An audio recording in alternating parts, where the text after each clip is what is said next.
The financial analysis you do in QuickBooks shouldn't require third-party workarounds to build reports.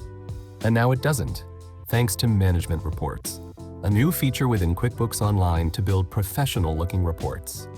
From the Management Reports page, you can open a published report, edit a draft, or create a new one. Let's go ahead and create one. Select a template to start. QuickBooks Online Advanced users will have access to a wider variety of templates. If none of the templates fit your needs, you can also create a blank report.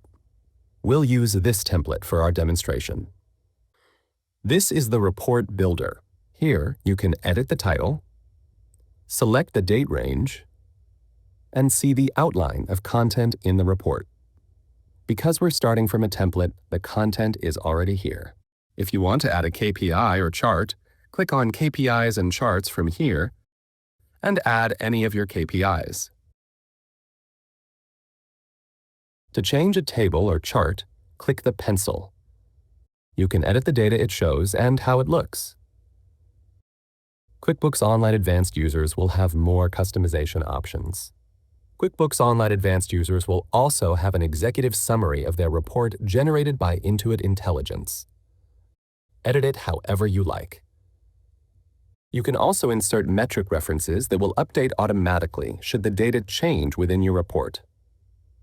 One last step, the cover page. Change the layout, add your logo, and edit the title to match your firm or client. When your report is ready, click Publish. You can print it, export a PDF, email it, or share a link in QuickBooks.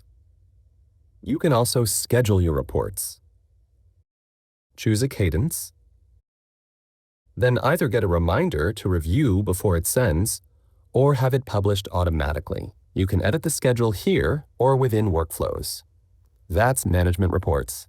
Build, publish, and schedule leadership-ready reports without leaving QuickBooks.